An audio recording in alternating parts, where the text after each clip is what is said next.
நல்லா பண்ணியிருக்கேன். பேப்பர் வந்து மாடரேட்டாக இருக்குது, ஆனால் ரொம்ப டைம் கன்சியூமிங் பேப்பர் தான், லென்த்தி பேப்பர் தான். பட்டு கொஞ்சம் யோசிச்சு இன்னும் ஒரு டைம் கிடச்சிருந்தா கண்டிப்பாக போட்டிருக்கலாம். Moderate paper. ஃபிசிக்ஸ் எப்படி இருந்தது? ஃபிசிக்ஸ் டஃப்பாக தான் இருந்துச்சு. டஃப்பாக தான் இருந்துச்சு. கெமிஸ்ட்ரிலாம் கெமிஸ்ட்ரி கொஞ்சம் இன்டைரக்டாக கேட்டிருக்காங்க, மற்றபடி ஓகேவாக தான் இருக்குது. லென்த்தியாக இருந்துச்சு இல்லை ஓரளவுக்கு டைம் இது பண்ண முடியாது? கெமிஸ்ட்ரி வந்து லென்த் கம்மியாக இருந்துச்சு, ஆனால் ஃபிசிக்ஸ் ரொம்ப லென்த்தி. பயாலஜியும் நிறைய ஸ்டேட்மெண்ட்ஸ் வச்சுட்டாங்க. ஓகே. ஸ்டேட்மெண்ட்ஸும் கொஞ்சம் இன்டைரக்டாக யோசிக்கிற மாதிரி தான் நிறைய வச்சுருக்கேன். Assertion reason type of questions இருந்தது. அசெஷன் ரீசனும் ஸ்டேட்மெண்ட்டும் ஓரளவுக்கு சிமிலராக தான் இருந்துச்சு, ரொம்ப நம்ம டிஃப்ரென்ஷியேட் பண்ணிக்கிற அளவுக்கு இல்லை. Okay. Previous year questions repeat பண்ணியிருந்தாங்களா நிறையா? ப்ரீவியஸ் இயர் கொஷின்ஸு ரிப்பீட் ஆகலை, ஒரு சில மெத்தடாலஜிஸ் மட்டும் வந்து எவ்வளோ எக்ஸ்பெக்ட் பண்ணுறீங்க? இல்லை, எதுவும் எக்ஸ்பெக்ட் பண்ணிக்கிறதுக்கு இல்லை. இப்போ எக்ஸாம் ஹாலில் டைம் நிறைய அந்த ப்ரொசீஜர்ஸில் எதுவும் எக்ஸ்ட்ரா பண்ணாங்க, டைம் கம்மியாக தான் கிடச்சதுன்னு சொன்னாங்க. ஒரு சில பேர் 2.25 மணி நேரம் தான் கிடச்சதுன்னு சொன்னாங்க. நீங்கள் என்ன நினைக்கிறீங்க? உங்களுக்கு எப்படி இருந்தது எக்ஸாம் ஹால்? 3 hours ஃபுல்லாக உங்களுக்கு கிடச்சதா? இல்லை, ஆக்சுவலாக எனக்கு கிட்டத்தட்ட ஒரு ½ அன் ஹவர் கிட்ட அவங்க ப்ரொசீஜர்ஸு தென் நான் கொஞ்சம் ஃப்ரஸ்ட்ரேட் ஆனதிலே கொஞ்சம் போயிடுச்சு. ½ அன் ஹவர், ஏன்னா அவங்களுக்கு ப்ரொசீஜரே தெரியாமல் வராங்க. அவங்க கொஞ்சம் தெரிஞ்சிருந்தால் முன்னாடி இதெல்லாம் பண்ணணும், கொஞ்சம் பக்கத்துலேருந்து அசிஸ்ட் பண்ணால் ஹெல்ப்ஃபுல்லாக இருந்திருக்கும். ஓகே. அட்மிட் கார்டில் சைன் போடணுங்கிறதே அவங்களுக்கு தெரியாமல் இருந்துச்சு. அந்த ஃபோட்டோ மேலே சைன் போடணும்னு நாங்கள் இன்ஸ்ட்ரக்ஷன் படித்து சொல்ல வேண்டியதாக இருந்துச்சு. மற்றபடி இட்ஸ் ஓகே. அந்த மாதிரிலாம் அதனால டைம் ரொம்ப கன்சியூம் ஆன மாதிரி இருக்குது. எத்தனை மணிக்கு பேப்பர் உங்கள் கைக்கு வந்தது? எக்ஸாம் எழுத ஆரம்பிச்சிங்க நீங்கள்? 2 மணிக்கு. இப்போ பேப்பர் கைக்கு வந்து 2 மணிக்கு வந்துருச்சு. 5 மணிக்கும் வாங்கிட்டாங்க. ஆனால் நடுவில் இவங்களே கொஞ்சம் டைம் கன்சியூம் பண்ணிட்டாங்க. அதை நம்ம ஃப்ளோ வந்து டிஸ்டர்ப் பண்ண நம்ம யோசிச்சுட்டு இருந்தப்போ அந்த ஸ்ட்ரீக்கை குறைக்கிற மாதிரி இருக்குது. அந்த நடுவில் வந்து டிஸ்டர்ப் பண்ணியிருக்கேன் அடிக்கடி. சரிப்பா. ஸோ நெக்ஸ்ட் டைம் இது பண்ணாமல் இருந்தால் பரவாயில்ல. ஒரு ரெக்வஸ்ட்டாக நம்ம வச்சுக்கிறோம். நீட் ஆஸ்பிரன்ஸ் எக்ஸாம் எதாவது ஹை ப்ரெஷர் எழுதிட்டு இருப்பாங்க. இந்த மாதிரி நடுவில் வந்து இன்டரப்ட் பண்ணாமல் எதர் ஸ்டார்டிங்கிலோ அட் எண்ட்லேயோ பண்ணாங்கன்னா கொஞ்சம் எக்ஸாம் படிக்கிற பசங்களுக்கு, எக்ஸாம் எழுதுகிற பசங்களுக்கு இன்டரப்ஷன் இல்லாமல் அவங்களால கண்டினியூ பண்ணி படிக்க முடியும், எக்ஸாம் சால்வ் பண்ண முடியும்.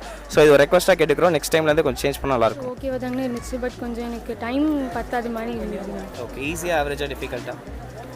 நான் ஃப்ரெஷருங்காட்டிக்கு என்னால் ஃபுல்லாக கவர் பண்ண முடியல. ஸோ தட் எனக்கு ஒரு ஆவரேஜ் அளவுக்கு நாட் பேட் அந்த மாதிரி. ஃபிசிக்ஸ் எப்படி இருந்ததுங்க?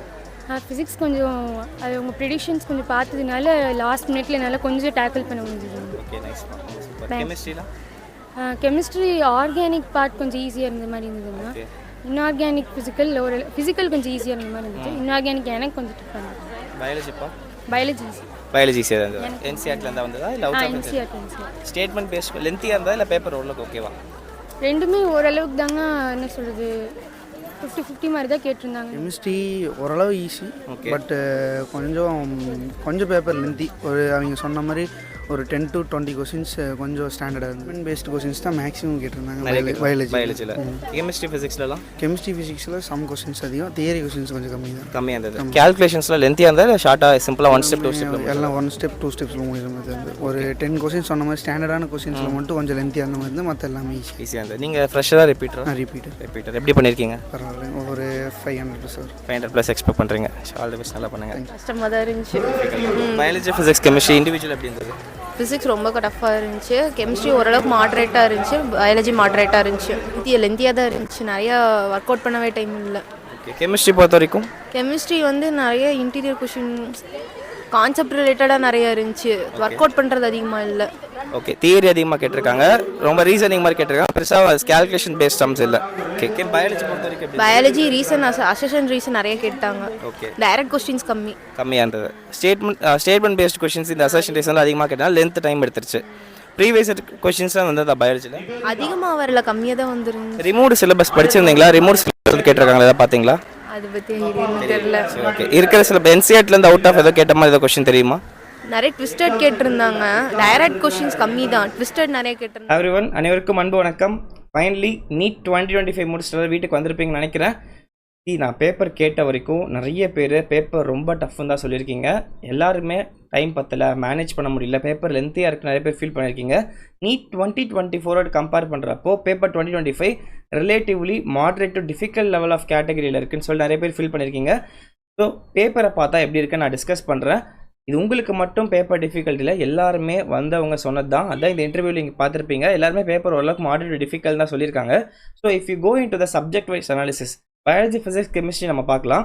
ஃபிசிக்ஸ் பொறுத்த வரைக்கும் மோர் ஆர் லெஸ் போன வருஷம் இந்த மாதிரி தான் டிஃபிகல்ட் லெவல் இருக்குது, கொஞ்சமாக இன்க்ரீஸ் பண்ணியிருக்காங்க. நமக்கு டிஃபிகல்ட் லெவலில் கொஞ்சமாக இன்க்ரீஸ் பண்ணாலும் more number of easy to average level of questions கேட்டிருந்தாலும் அவங்களோட டிப்பிக்கல் ஃபார்மேட்டான ப்ரீவியஸ் இயர் டாபிக்ஸை தான் ரிப்பீட் பண்ணியிருக்காங்க. எந்த ஒரு பேட்டர்னும் சேஞ்ச் பண்ணல.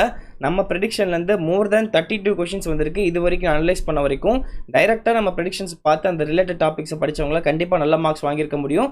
ஆனால் இதில் ஒரு கீ இருக்குது. எடுத்தோடனே சிங்கிள் ஸ்டெப்பாக ஒன் ஸ்டெப்பாக நிறைய கொஷின்ஸ் போட முடியல. 2-3 கீ வச்சுருக்காங்க. ஸோ யார் ஒருத்தர் நிறைய அந்த டாபிக்ஸ்லேருந்து கொஷின்ஸ் ப்ராக்டிஸ் பண்ணியிருந்தாங்களோ அவங்கள அடிச்சிருக்க முடியும். சொல்லலாம் நான் எல்லாமே சொல்லித்தரேன், எல்லாமே நான் பண்ணுறேன், எல்லாத்துலேருந்து வரும்னு சொல்லலாம். Competitive exam is all about. ஒரு எக்ஸாமை க்ராக் பண்ணி நிறைய மார்க் வாங்கணும்னா எல்லாமே படிக்கிறவன் பெரிய ஆள் இல்லை. எது வருதுன்னு தெரிஞ்சுட்டு அதை படிக்கிறவன், அதை ப்ராக்டிஸ் பண்ணி அதை உங்களை ஷார்பன் பண்ணி அதுலேருந்து கேள்வி கேட்டால் அடிக்கிறவன் தான் பெரிய ஆள். அவனால தான் மார்க் வாங்கி கவர்மெண்ட் மெடிக்கல் காலேஜில் சீட் வாங்க முடியும். ஸோ தெரிஞ்சுட்டு பேசணும். ஸோ ஃபிசிக்ஸ் பொறுத்த வரைக்கும் இம்பார்ட்டன்ட் கொஷின்ஸை நீங்கள் ப்ராப்பராக படிச்சிருக்கணும், ஃபுல் எஃபர்ட் போட்டு மாஸ் பண்ணியிருக்கணும்.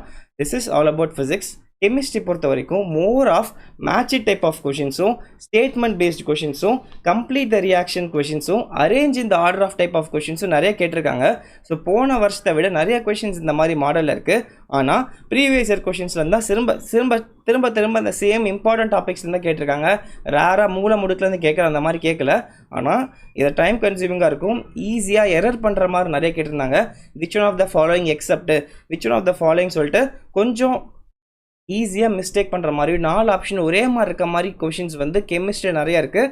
So this made NEET aspirants to think கொஞ்சம் மாடரேட் லெவல் ஆஃப் டிஃபிகல்ட்டி கொண்டு வரதுக்கான தாட் வந்து இந்த கெமிஸ்ட்ரியில் எப்படி வந்திருக்கலாம்.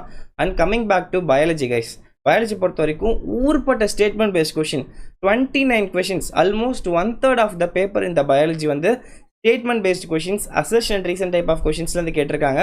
1/3னா டைம் அப்படியே உறிஞ்சு எடுத்துரும். 30 கொஷின் ஸ்டேட்மெண்ட் 4 ஸ்டேட்மெண்ட்டு படித்து பார்த்து ஒவ்வொரு ஸ்டேட்மெண்ட்லேயும் ஒவ்வொரு வார்த்தையும் நுணுக்கி பார்த்து எது தப்பு எது கரெக்டு நம்ம கண்டுபிடிக்கிறதுக்குள்ளே சத்தியமாக சொல்கிறேன் செம்மையாக டயர்டாயிருவோம், மென்டலியும் டயர்டாயிருவோம், நிறைய டைமும் கன்சியூம் பண்ணிக்கிற மாதிரி இருக்கும். ஈஸியாக எரர் மேக் பண்ண முடியும்.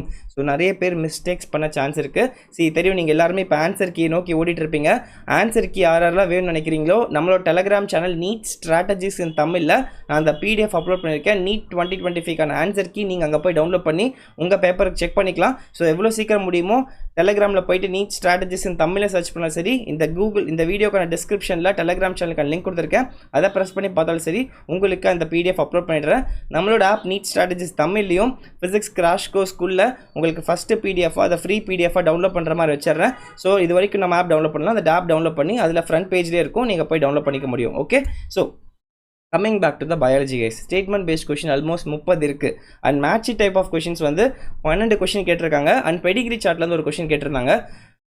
This makes biology little bit lengthier compared to previous இயர்ஸ்லையுமே ஸ்டேட்மெண்ட் பேஸ்ட் கொஷின் கேட்டிருந்தாங்க, மேட்ச் டைப் ஆஃப் கொஷின் கேட்டிருக்காங்க. இந்த தடவை அந்த ஸ்டேட்மெண்ட் பேஸ்ட் கொஷின்ஸ் எல்லாமே கொஞ்சம் டிஃபிகல்ட்டாக இருந்தது. நல்லாவே ஃபீல் பண்ண முடியுது.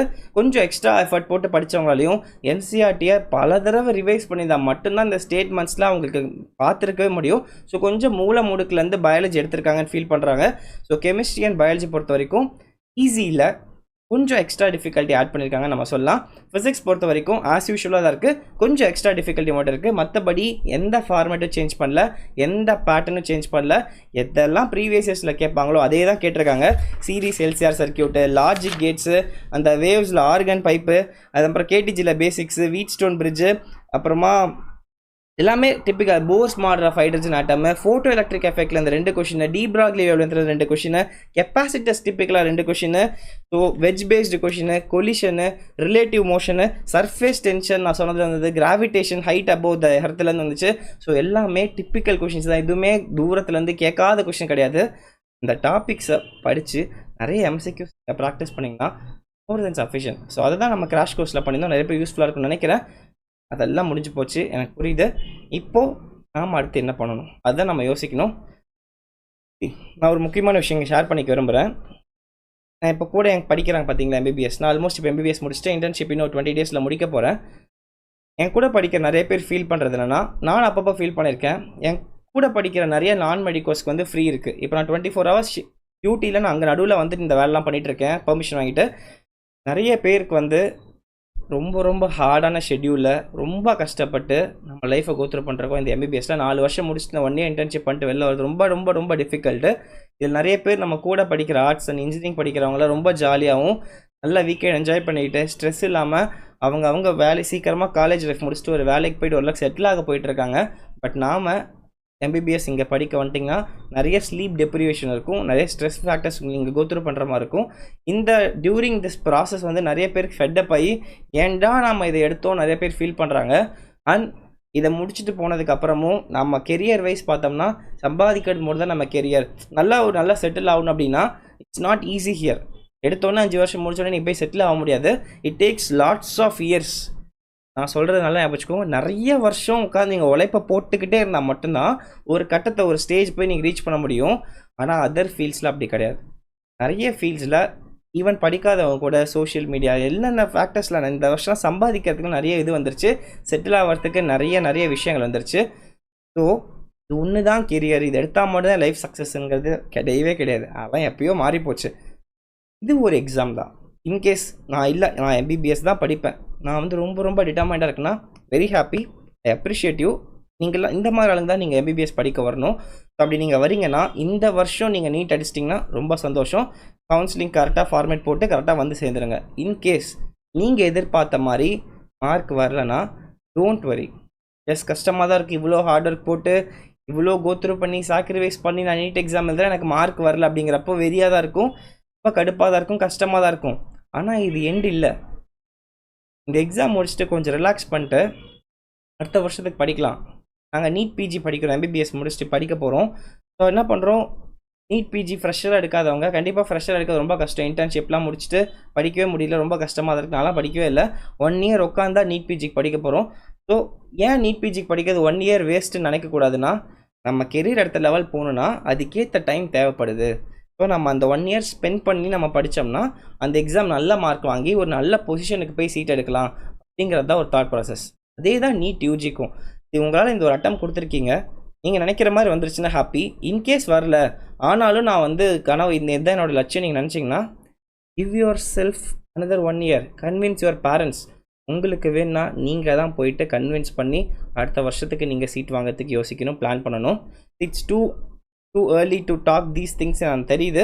ஆனால் என்ன சொல்ல வரேன்னா இது எண்ட் இல்லை, இதுதான் ஜஸ்ட் பிகினிங். அடுத்த ஸ்டெப்புக்கு நீங்கள் போய் தான் ஆகணும். இதோடு நிற்கவே கூடாது, ஸ்ட்ரக் ஆகக்கூடாது. இன்றைக்கி ஒரு நாள் நான் என்ன பேசுகிறேன் அப்படி தான் காது ஏதோ மாதிரி தான் கேட்கும். ஆனால் நாளைக்கு பொறுமையாக கொஞ்சம் யோசிச்சு பார்த்தீங்கன்னா இதோட சொல்யூஷன் உங்களுக்கு கிடைக்கும். இதோட ஸ்ட்ரக்காகி நிற்காமல் அடுத்து என்ன பண்ணுங்கிறத ஒரு 2 நாள் கழிச்சு யோசிக்க ஆரம்பிங்க. இப்போதைக்கு நீங்கள் எல்லாருமே ஹரிபரியில் போயிட்டு ஆன்சர் கீயை தேடி அந்த கொஷின்ஸ் எவ்வளோ வருது, எவ்வளோ கரெக்டாக எவ்வளோ இன்கரெக்டு, டோட்டல் மார்க்ஸ் போடுறதுலாம் எல்லோரும் பிஸியாக இருப்பீங்க. தயவு செஞ்சு அதே பண்ணுங்கள். ஆனால் அதை நினச்சி ஸ்ட்ரெஸ் ஆகிக்காதீங்க. பேப்பர் கொஞ்சம் டிஃபிகல்ட்டாக தான் இருக்குது. கட் ஆஃப் நமக்கு குறையிற வாய்ப்பு இருக்குது, ஆர் அட்லீஸ்ட் மெயின்டைன் ஆகிறதுக்காக வாய்ப்பு இருக்குது. இதை பற்றி டீட்டெயிலாக பேசலாம் இன்னும் ஃபர்தர் வீடியோஸில். ஃபார் ஆல் தோஸ் திங்ஸ் இதை இந்த குயிக்காக இந்த நீட் 2025 பேப்பர் அனாலிசிஸ் கொடுத்து இந்த விஷயத்தை இந்த நேரத்தில் பேசணும்னு நினச்சேன், அதை டெலிவர் பண்ணணும்னு நினச்சேன். That's why made this video guys in my very hectic internship. So all the very best. நான் சொன்னதில் உங்கள் மனசில் ஏறி இருக்குன்னு நினைக்கிறேன். மனசில் வச்சுக்கோங்க, இது எண்டு இல்லை, இதுதான் ஸ்டார்டிங். உங்களுக்கு வேணுங்கிற ஃபீல்டை எக்ஸ்ப்ளோர் பண்ணி வேணுங்கிற ஃபீல்டுக்கு போங்க. இதுதான் நான் பண்ண போகிறேன். ஆனால் எனக்கு இந்த வருஷம் நான் ஒழுங்காக மார்க் வாங்கலைன்னா அடுத்த வருஷம் டைம் ஸ்பெண்ட் பண்ணலாம். அதை பற்றி இன்னும் ஃபர்தராக பேசலாம். என்னென்னலாம் பண்ணுங்க நான் சொல்கிறேன் ஃபர்தர் வீடியோஸில். Until then, it's bye from Sudarshan from NEET Strategies in Tamil. Take care, thank you all. Go and see my Telegram channel NEET Strategies in Tamil and download the PDF or app install பண்ணி அதுக்குள்ள கோர்ஸ்க்குள்ள ஃப்ரீயாக PDF வச்சிருக்கேன், நீங்கள் download பண்ணிக்க முடியும், print போட்டுக்க முடியும். Take care, thank you all. இது பிடிச்சிருக்குன்னா லைக் பண்ணுங்கள், சேனல் சப்ஸ்கிரைப் பண்ணிக்கோங்க. நிறைய வீடியோஸ் இதை பற்றி போட போகிறேன். Don't forget to hit like, to share it with your friends. யாரா நீட்டுக்கு தெரியுமோ உங்கள் ஃபேமிலி ஃப்ரெண்ட்ஸில் நீட்டுக்கு படிக்கிறாங்களோ நீட் முடிச்சிருக்காங்களோ அவங்களுக்கு நான் இதை ஷேர் பண்ணுங்கள். Take care.